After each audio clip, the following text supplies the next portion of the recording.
ভীষণ ভীষণ মজার। হ্যালো এভরিওয়ান, আসসালামু আলাইকুম। কেমন আছেন আপনারা? আশা করছি সবাই খুব ভালো আছেন। আলহামদুলিল্লাহ আমিও ভালো আছি। তো ক্ষেত থেকে টাটকা শাক উঠিয়ে আজকে ভাজি করব। এজন্য শাক উঠিয়ে এনে আমরা যে বেছে নিচ্ছিলাম, এর ভিতরে অনেক ঘাস মতো থাকে। তো এই তো বোন আর আমার মেয়ে বাঁচছিল আর সুন্দর করে হাসাহাসি করছিল।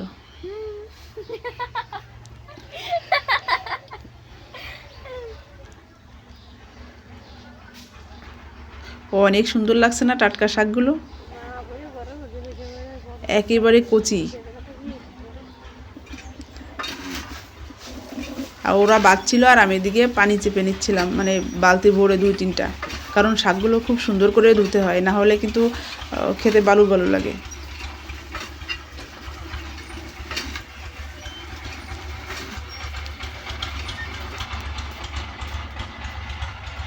এই যে এখন এগুলো আমি সুন্দর করে ধুয়ে নেব।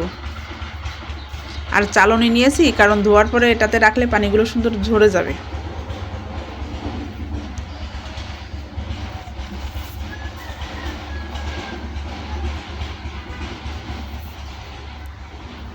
এই টিউবওয়েলের পানি কিন্তু বেশ উষ্ণ উষ্ণ গরম, ভালোই লাগছিল হাত দিয়ে ধুইতে।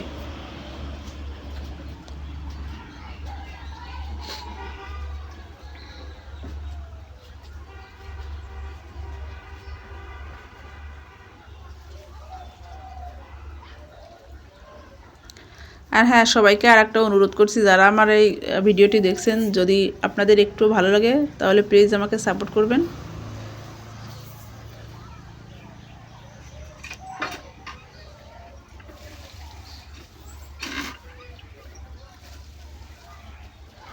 যেহেতু আমি গ্রামে থাকি আর আমার এই ভিডিওটা অনেকেই পছন্দ করেন, গ্রামের পরিবেশগুলো।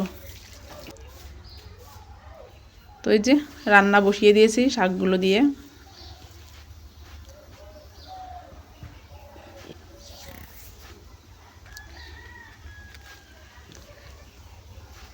একটু বেশি ঝাল হলে না শাকটা খেতেও বেশ মজা লাগে।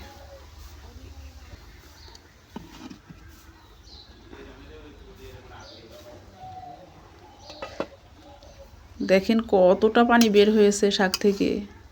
আমি কিন্তু একটুও পানি দেই নাই, বাট শাক থেকে অনেক পানি বের হয়েছে,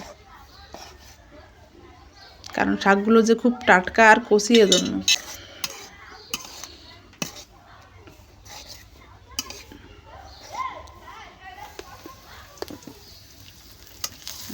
এখন এটাকে আমি বাগার দিয়ে নিব।